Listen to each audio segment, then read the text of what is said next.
Hey everyone, it's Brandon from Top10Gamer.com coming at you today with a $500 Skylake build and a comparable AMD build as well. Stick around so that we can compare them side by side. Alright, so first let's pull up PC Part Picker here. Yeah, little secret there. So we can get all of this in front of you. Now, I don't always use PC Part Picker because honestly, sometimes it does not have all the deals. I know a lot of you think it does, but I manually search a lot and I can find stuff for a better deal. And I've done that here and I've come back. And since all of these were featured on PC Part Picker for this build, I thought, you know what, I'll just put this in front of you so you can see that it's a $500 build. We are going to use the i5-6400 Skylake CPU here. Great i5 that's not going to bottleneck your GPU in 1080p, and especially not the GPU that we're going to use with this build. Now, it does say 2.7 gigahertz quad-core processor, but you shouldn't worry about that because it has Turbo Boost technology that takes it up to 3.3 gigahertz. If that does worry you, then you can spend about $20 more and go with the 6500 that starts at 3.3 gigahertz, and I think it goes up to like 3.7 gigahertz. So if that's a worry for you, then go with that. All right, moving on, we're going to briefly talk about the parts. Now, because we're trying to use a Skylake CPU, had to get a pretty inexpensive motherboard, but we've got a Gigabyte motherboard we're going to use here. Only $44 on Amazon. One thing I will point out about this motherboard that might bug some of you is that the RAM speed only goes up to 2133.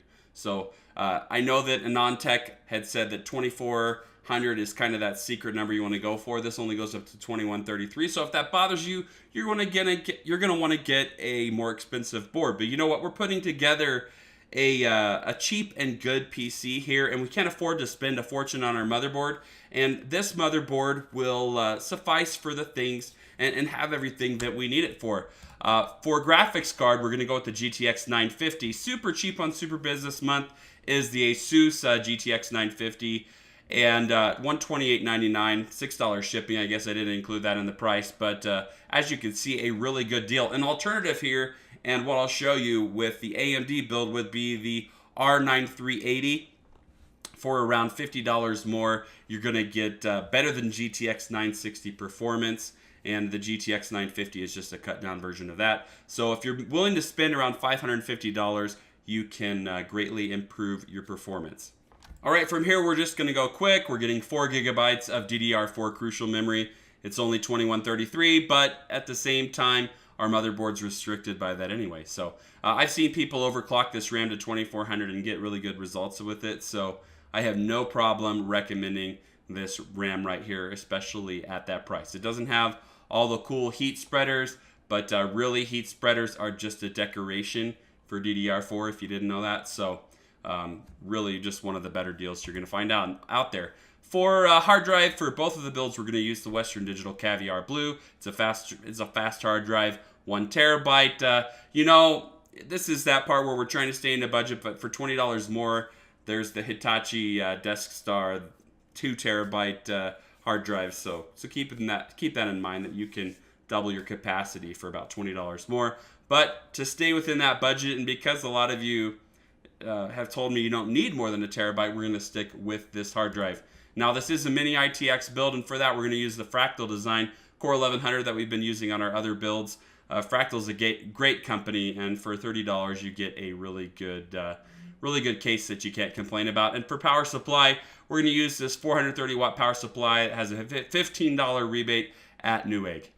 All right, before I move on to the AMD build, I just wanted to show you that there's a comparison here the Digital Foundry has done of the 960 and the R9 380 with 2 gigabytes of RAM and 4 gigabytes of RAM. The 2 gigabyte version seems worth it to me because you can find it for around $180, and it doesn't seem like it drops your FPS that much. You're not going to really need a lot more than that when you're playing in 1080p anyway. But if you plan on going to that 380, then be sure to check out this video because it has some good benchmarks.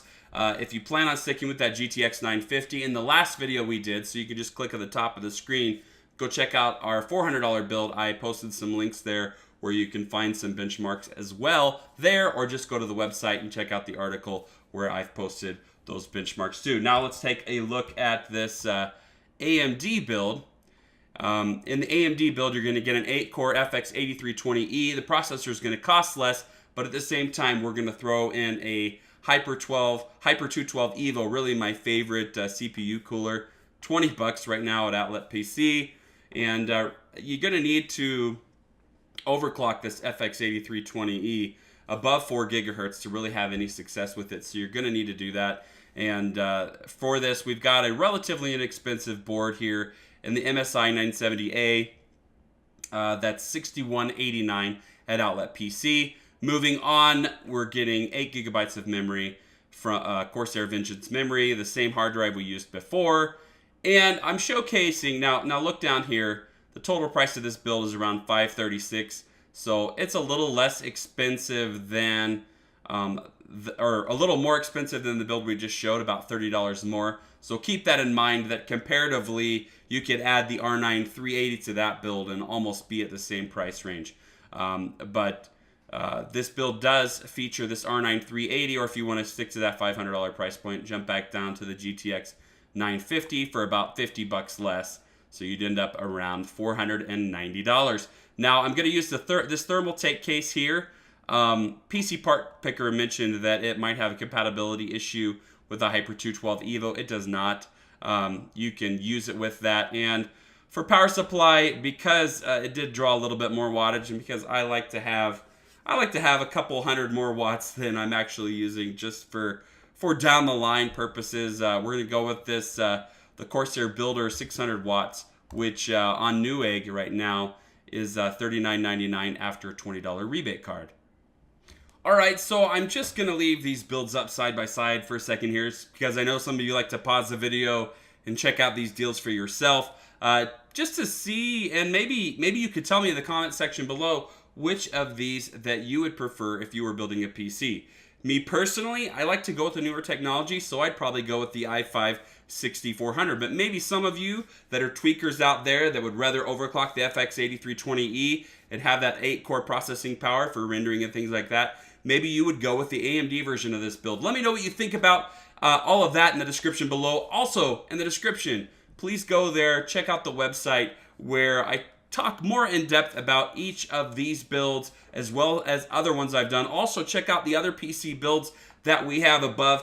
You know, we're trying to do these 10 PC builds in 7 days, and maybe some of you could tell that I'm extremely sick, but we're powering through this. And even though I've almost lost my voice, we're going to continue doing this, going to continue being here for you guys for the next few days, getting out all of these PC builds. And if you have any questions, don't forget to go to the description below. You can also tweet to me at Top10Gamer or join our community at facebook.com/Top10Gamer. Hope you guys are having a great day, and we'll see you next time.